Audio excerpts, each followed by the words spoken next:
Why did Jesus tell people to go and sin no more, if sinlessness is impossible? Published by Got Questions. Answer.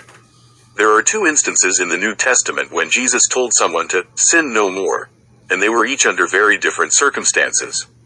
The first is when Jesus healed an invalid by the pool of Bethesda, John chapter 5 verses 1 to 15. Afterward, Jesus found the man and told him, "See, you are well again. Stop sinning or something worse may happen to you." Verse 14. It is clear that Jesus knew what had caused the man's condition. We are not told the specifics of the man's physical impairment, but the context implies that it was caused by sinful choices.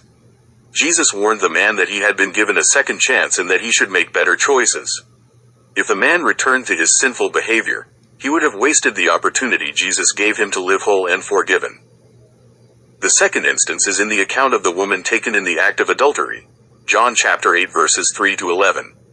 When the woman's accusers brought her before Jesus, expecting him to pronounce judgment, he told them that the one who was without sin should throw the first stone. One by one, the condemning crowd left. Then Jesus told the woman, "Neither do I condemn you. Go and sin no more." Verse 11. She had been caught. She was guilty. She did deserve stoning according to the law of Moses. Leviticus chapter 20 verse 10. Deuteronomy chapter 22 verse 22. But the religious leaders who had dragged her there had no concern for holiness. They were trying to trap Jesus into saying that the law did not matter. Verse 6. Jesus often reminded those religious leaders that he had not come to abolish the law but to fulfill it. Matthew chapter 5 verse 17. He, as God, was the author of the law. 2 Timothy chapter 3 verse 16.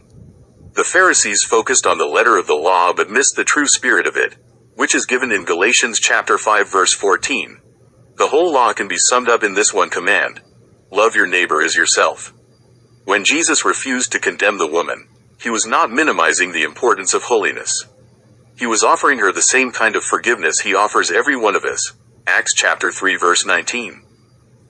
In saying, "Go and sin no more," Jesus was not speaking of sinless perfection. He was warning against a return to sinful lifestyle choices.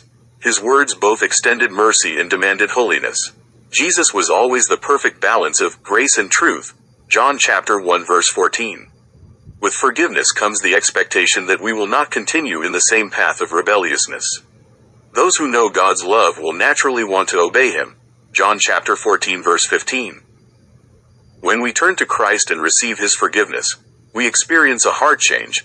Luke chapter 9 verse 23, Acts chapter 1 verse 8. Forgiveness is not cheap, and it does not excuse the sin that separated us from God. It cost God everything to offer us the cleansing that pronounces us righteous before him. John chapter 3 verse 16, 15-13. Rather than continue in the self-centered path that led us astray from him to begin with, the forgiven can walk in God's path.